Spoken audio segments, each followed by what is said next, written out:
Hi hello ನಮಸ್ಕಾರ ಸ್ನೇಹಿತರೆ. ಕೊನೆಗೂ ಕೂಡ ಇಲ್ಲಿ ಭದ್ರಾ ರುಚಿಗೆತ್ತಾರೆ. ಮದುವೆ ಮನೆಯಲ್ಲಿ ಮನೆ ಮೇಲಿಂದ ಎದ್ದಿರ್ತಕ್ಕಂಥ ಭದ್ರಾ ವಿನಂತಿ ಕುತ್ತಿಗೆಗೆ ತಾಳಿ ಕಟ್ಟುವುದಿಲ್ಲ ಅಂತಿದ್ದಾರೆ.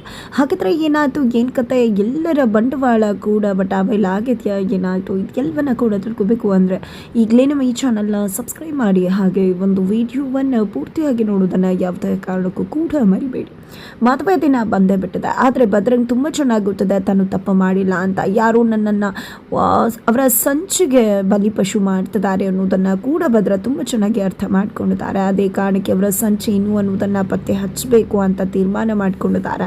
ಇತ್ತ ಕಡೆ ಫೋನಲ್ಲಿ ಮಾತಾಡ್ತಿದ್ದು ಸಾವಿತ್ರಿ ಅತ್ತೆ ಯಾರ ಜೊತೆ ಯಾಕಷ್ಟು ಹೆದರ್ಕೊಂಡಿದ್ರು, ಯಾಕೆ ನಮ್ಮ ಹತ್ರ ಸುಳ್ಳು ಹೇಳಿದ್ರು, ಅದರಿಂದ ಏನು ವಿಷಯ ಇರ್ಬೋದು ಅಂತ ಯೋಚನೆ ಮಾಡಿದಂಥ ಭದ್ರ ವಿದ್ಯಾ ಹತ್ರ ಬರ್ತಾರೆ. ವಿದ್ಯಾ ಹತ್ರ ಬಂದದ್ದೆ, ವಿದ್ಯಾ ನೀನು ಅವತ್ತು ಅಪ್ಪನ ವಿರುದ್ಧವಾಗಿ ಪೊಲೀಸ್ ಅವ್ರಿಗೆ ಕಾಲ್ ಮಾಡಿದೆ ಅಲ್ವಾ, ಯಾರ ನಂಬರಿಂದ ಕಾಲ್ ಮಾಡಿದೆ ಅಂತೆಲ್ಲ ಪ್ರಶ್ನೆ ಮಾಡ್ತಿದ್ದಾರೆ. ಇನ್ಯಾರ ನಂಬರಿಂದ ಕಾಲ್ ಮಾಡಲಿ, ನಮ್ಮನೆ ನಂಬರಿಂದನೇ ಕಾಲ್ ಮಾಡಿದೆ, ನಮ್ಮನೇಲಿ ಫೋನ್ ಇಟ್ಕೊಂಡು ನಾನು ಯಾಕೆ ಬೇರೆಯವ್ರ ಫೋನ್ನ ಇಸ್ಕೊಂಡು ಕಾಲ್ ಮಾಡಲಿ ಅಂತ ವಿದ್ಯಾ ಹೇಳಿದಾಗ ನಿಜಕ್ಕೂ ಕೂಡ ಭದ್ರನ್ಗೆ ಅಚ್ಚರಿ ಆಗುತ್ತೆ. ಹಾಗಿದ್ರೆ ಇನ್ನು ಲೋಕಿ ನಂಬರಿಂದ ಮಾಡಲಿಲ್ವಾ ಅಂತ ಕೂಡ ಕೇಳ್ತಾರೆ. ಯಾರದು ಲೋಕಿ, ಲೋಕಿ ಅನ್ನೋರೇ ಗೊತ್ತಿಲ್ಲ, ನಾನು ಯಾಕೆ ಅವ್ರ ನಂಬರಲ್ಲಿ ಕಾಲ್ ಮಾಡಲಿ, ನಮ್ಮನೆ ನಂಬರಿಂದನೇ ಕಾಲ್ ಮಾಡಿದ್ದು ಅಂತ ಹೇಳಿ ವಿದ್ಯಾ ಹೇಳಿದಾಗ, ಹೌದಾ ಹಾಗಿದ್ರೆ ಎಷ್ಟು ಗಂಟೆಗೆ ಕಾಲ್ ಮಾಡಿದೆ ಅಂತ ಹೇಳಿ ಭದ್ರ ಕೇಳ್ತಾರೆ. ನಾನು 12 ಗಂಟೆ ಸುಮಾರಿಗೆ ಕಾಲ್ ಮಾಡಿದೆ, ನನಗೆ ಮದುವೆ ಬೇಡ ಅಂತ ಅಪ್ಪಯ್ಯನ ಹತ್ರ ಹೇಳಿದೆ. ಅಪ್ಪಯ್ಯ ಗಲಾಟೆ ಮಾಡಿ ನನ್ನ ಹೊಡೆದು ರೂಮಲ್ಲಿ ಕೂಡ ಹಾಕಿದ್ರು.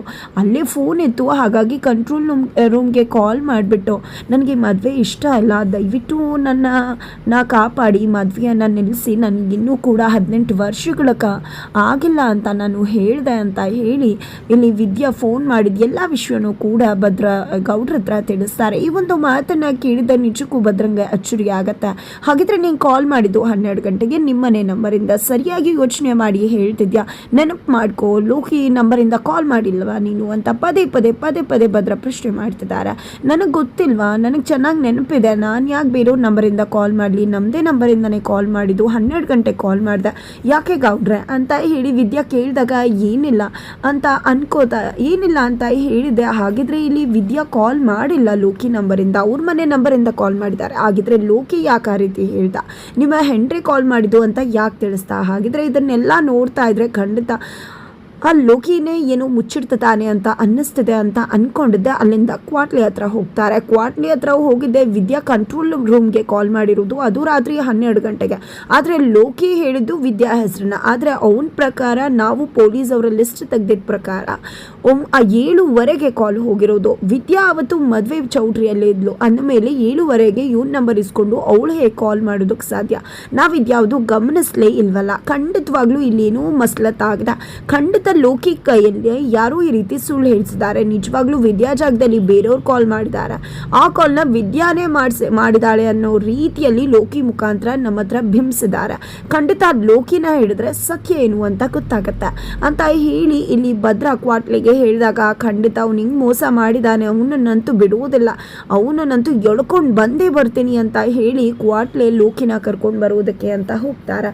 ಇತ್ತ ಕಡೆ ಈಶ್ವರಿ ಅವರ ಮಗಳು ಚಿತ್ರ ಸೀರೆ ಉಟ್ಟು ರೆಡಿ ಆಗಿರ್ತಾರೆ. ಈಶ್ವರಿ ಬಂದಿದೆ, ಏನಿದು ಈ ಸೀರೆ ಯಾಕೆ ಉಟ್ಕೊಂಡಿದ್ದೆ, ಆಮೇಲೆ ನಿಮ್ಮ ಅತ್ತೆ ಕೊಡ್ಸಿರೋ ಸೀರೆ ನೀನು ಉಟ್ಟಿಲ್ಲ ಅಂದರೆ ನಿಮ್ಮ ಅತ್ತೆ ಆಮೇಲೆ ದೊಡ್ಡದು ಮಾಡಿಬಿಡ್ತಾಳೆ, ಸುಮ್ಮನೆ ಹೋಗಿ ಸೀರೆ ಉಟ್ಕೋ, ತೊಗೊಂಡು ಬಾ ಹೋಗು ಅಂತ ಹೇಳಿದಾಗ ಹೋಗ್ಬಿಟ್ಟು ಸೀರೆ ತೊಗೊಂಡು ಬರ್ತಾರೆ.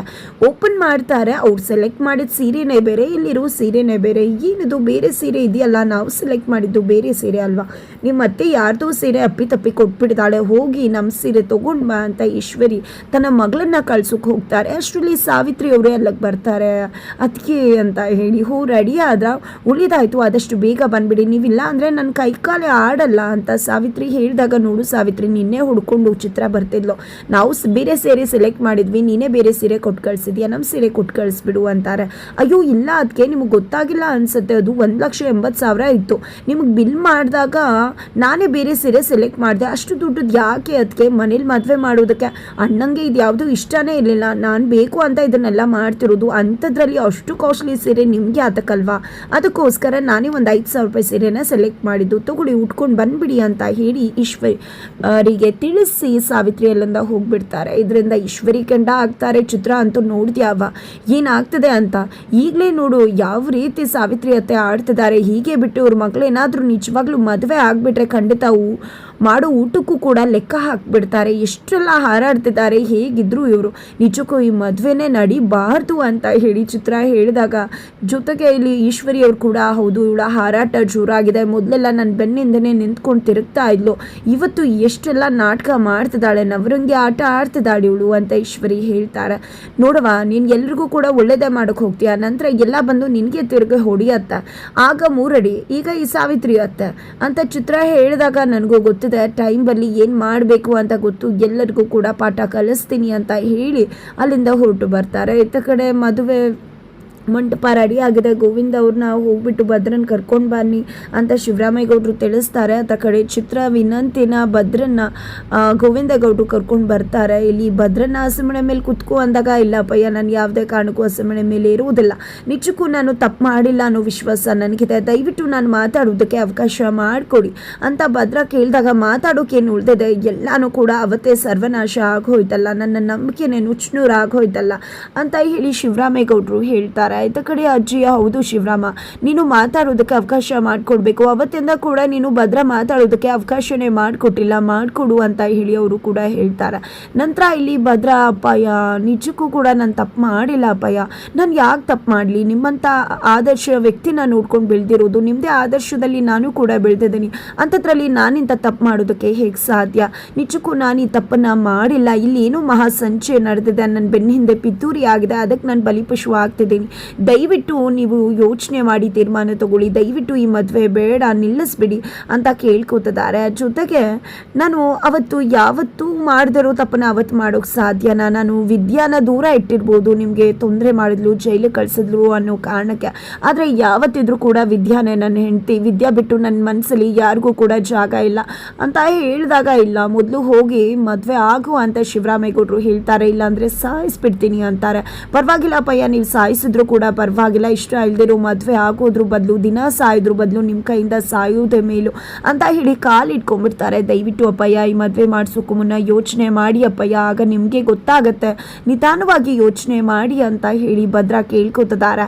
ಆದರೆ ಇಲ್ಲಿ ಶಿವರಾಮೇಗೌಡ್ರು ಇನ್ನೇನೋ ಕರಗಬೇಕು ಅಷ್ಟರಲ್ಲಿ ಇಲ್ಲಿ ಸಾವಿತ್ರಿ, ಏನು ಅನ್ಕೋತಿದ್ಯಾ ಭದ್ರ, ನೀನು ಮಾಡೋ ತಪ್ಪೆಲ್ಲ ಮಾಡಿಬಿಟ್ಟು ವಿದ್ಯಂಗೆ ಅನ್ಯಾಯ ಆಗುತ್ತೆ ಅದು ಇದು ಅಂತಿದ್ಯಾ, ಈಗ ನನ್ನ ಮಗ್ಳಿಗೆ ಅನ್ಯಾಯ ಆಗ್ತಾ ಇಲ್ವಾ, ನನ್ನ ಮಗ್ಳಿಗೆ ಅನ್ಯಾಯ ಆದರೆ ಖಂಡಿತ ನಾನು ಯಾರನ್ನ ಕೂಡ ನೋಡೋದಿಲ್ಲ, ಆಮೇಲೆ ನಾನು ಎಲ್ಲಿ ಹೋಗಿ ಏನು ಮಾಡ್ತೀನಿ ಅಂತ ಗೊತ್ತಿಲ್ಲ, ಸುಮ್ಮನೆ ನನ್ನ ಮಗಳನ್ನ ಮದುವೆ ಆದರೆ ಸರಿ ಅಂತ ಹೇಳಿ ಸಾವಿತ್ರಿ ಕೂಡ ಎಚ್ಚರಿಕೆಯನ್ನು ಕೊಡ್ತಿದ್ದಾರೆ. ಇತ್ತ ಕಡೆ ಭದ್ರ, ಇಲ್ಲ ಆಗೋದೇ ಇಲ್ಲ, ನನ್ನ ವಿದ್ಯಾಗೆ ಮೋಸ ಮಾಡೋಕ್ಕಾಗಲ್ಲ ಅಂತ ಹೇಳಿ ಸಿಡಿದದ್ದು ನಿಂತಾಗ ಇಲ್ಲಿ ಶಿವರಾಮೇಗೌಡರು ಭದ್ರನಿಗೆ ಹೊಡೆದಾಗ್ಬಿಡ್ತಾರೆ.